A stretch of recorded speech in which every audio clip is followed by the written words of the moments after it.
ఎవరైతే వెబ్‌సైట్‌లోకి వస్తున్నారో వాళ్ళని పేయింగ్ కస్టమర్స్‌గా కన్వర్ట్ చేసుకోవాలి.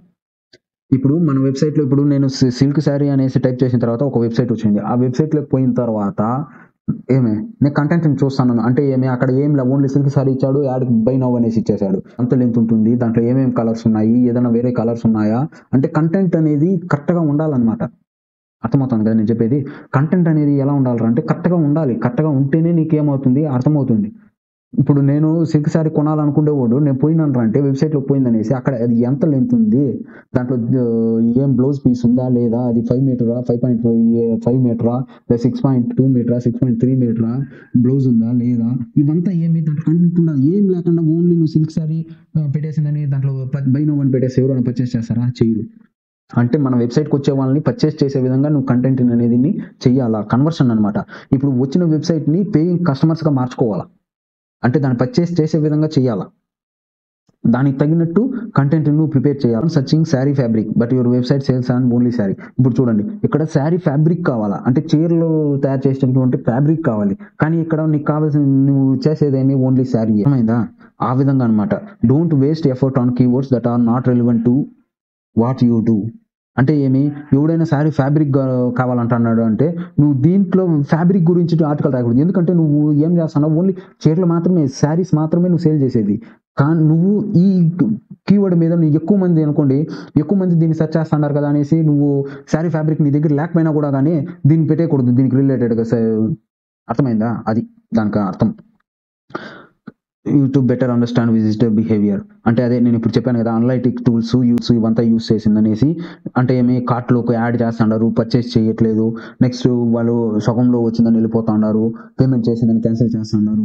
ఇలా వీటినంతా ఏం చేయాలి? విజిటర్ బిహేవియర్ అన్నమాట. వాడు ఏం చేస్తున్నాడు? అనేసి దీంట్లో అండర్‌స్టాండింగ్ చేసుకోవచ్చు. అర్థమైందా? ఎలా చేస్తున్నాడు? వాడు కార్ట్‌లో యాడ్ చేసి ప్రొడక్ట్ బై చేయట్లేదా? చేసిన తర్వాత క్యాన్సిల్ చేస్తున్నాడా? వాళ్ళకి వాళ్ళకి ఎటువంటి ఆఫర్స్ ఇవ్వాలి? వచ్చిన తర్వాత మన కంటెంట్‌లో ఏమన్నా డిఫాల్ట్ ఉందా? ఎంతమంది అక్కడ లైక్ చేస్తున్నారు? ఎంతమంది దాన్ని షేర్ చేస్తున్నారు?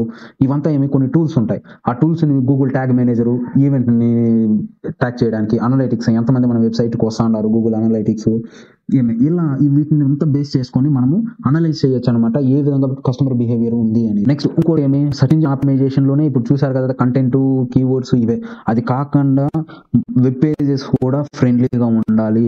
అంటే ఫ్రెండ్లీ వెబ్‌సైట్స్ అంటే అంటే దానికి అర్థము మొబైల్‌లో కూడా ఈజీగా ఓపెన్ అయ్యే విధంగా ఉండాలా అనేసి.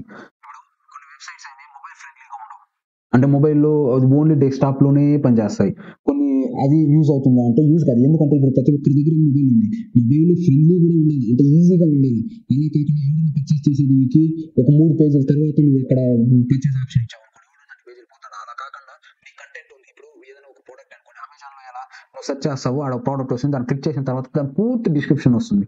ఆ తర్వాత అక్కడ ఏముంటుంది బై నౌ అని. అలా కాకుండా నువ్వు ఒక డైరెక్ట్‌గా ఇప్పుడు కంటెంట్ కింద బై నౌ కాకుండా మళ్ళీ అక్కడ ఇంకో లింక్ ఇచ్చిందనేసి నువ్వు మళ్ళీ ఇంకొక లింక్ ఇచ్చిందని మళ్ళీ మూడో పేజీలో నువ్వు బై నౌ అనేసి పెట్టినావంటే ఆ 3 పేజీలకి ఎవడైనా పోతారా? పోరు. సో, అది దాన్ని అనలైజ్ చేసిందనేసి ఎలా చేయాలా? అంటే ఈ యూజర్‌కి తగినట్టు ఉండాల. అర్థమైందా? ఇప్పుడు సిల్క్ సారీ అంటే సిల్క్ సారీ ఇది ఏం సిల్కు అనేసి నువ్వు అక్కడ ఇవ్వాలా. నెక్స్ట్ ఎంత లెంత్ ఉంటుంది? దీంట్లో ఏం కలర్స్ ఉన్నాయి? ఇంతే చాలు. అంతే కాకుండా అన్నెసెసరీగా సిల్క్ సారీ అంటే దాంట్లో సిల్క్ సారీని ఎలా తయారు చేస్తారు? ఇవంతా మనకు అవసరం లేదు కదా! అంటే యు కస్టమర్‌కి తగినట్టు ఫ్రెండ్లీగా అంటే వానికి కావాల్సింది సిల్క్ సారీ అంటే ఇప్పుడు మొబైల్ అంటే మొబైల్స్ దాంట్లో ఏం ప్రాసెసర్ ఉంది? ఏముంది? ఇంతే. అంతేగాని మొబైల్ అంటే మొబైల్ ఎవడు కనుక్కున్నాడు? ఈ ఫీచర్ ఇదంతా అవసరం లేదు. నెక్స్ట్ ఇంకోటి మొబైల్‌లో మనకు ఈజీగా ఓపెన్ అయ్యే విధంగా ఉండాల. మనం అక్కడ పోయిందని బ్రౌజర్‌లో పోయిందని డెస్క్‌టాప్ మోడ్ పెట్టాల్సింది లేకుండా మొబైల్‌లోనే ఓపెన్ చేసి మొబైల్‌లోనే యూజ్ చేసే విధంగా ఉండాలి. అదే దానికి అర్థం. There are several elements on your page that tell search engine like title, meta tags, headings and pages ఇవంతా నేను ఆల్రెడీ చెప్పాను. టైటిల్ గురించి, పారాగ్రాఫ్స్ గురించి, ట్యాగ్స్ గురించి, హెడ్డింగ్స్ గురించి ఇవంతా నేను ఆల్రెడీ చెప్పాననమాట.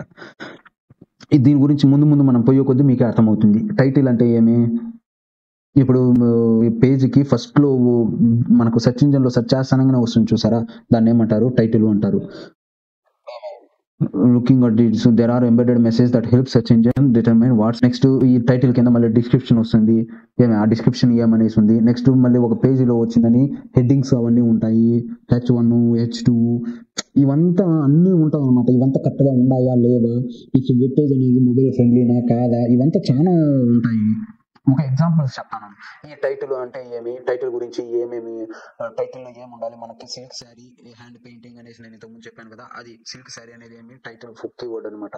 సో సిల్క్ శారీ అనేది ఏమి short and sweet description should be match the page. ఇప్పుడు సిల్క్ శారీ అనేది డిస్క్రిప్షన్ లో లేకపోతే అసలు అది రిలేటెడేనా కాదు. How should also consider what's on page it self, అంటే ఏమి సిల్క్ శారీ అనేది దీని గురించి ఉందా లేదా. ఇప్పుడు నేను ఇంతసేపు వీడియోస్ లో చెప్పిందంతా ఇదే అనమాట. ఈ వీటిని బేస్ చేసుకొని ర్యాంక్ అనేది అల్గారిథం అనేది ర్యాంక్ చేస్తుంది అనమాట. అదే ఇక్కడ ఇచ్చారు, influence things you do on your site and things that happen off your site later involves what other sites are saying about yours. నేను అక్కడ హౌస్ సర్చ్ ఇంజిన్ వర్క్స్ అనేది చెప్పాను చూడు, అక్కడ వేరే వాళ్ళు ఏ విధంగా నీ సైట్ గురించి చెప్తా ఉన్నారు అనేసి. దాన్ని ఏమంటారు, బ్యాక్ లింక్స్ అంటారు. And social media back links social మీడియాలో ఇంకా కూడా తీసుకోవచ్చు అనమాట. ఎలా తీసుకోవాలా ఏమి అనేది దీని గురించి మనం SEO search engine optimization playlist వచ్చినప్పుడు దాంట్లో ఈ కీబోర్డ్ రీసెర్చ్, బ్యాక్ లింక్స్ దీని గురించి మళ్ళీ మనము ఒక సపరేట్ టాపిక్ గా తీసుకొని నేను చెప్తాను.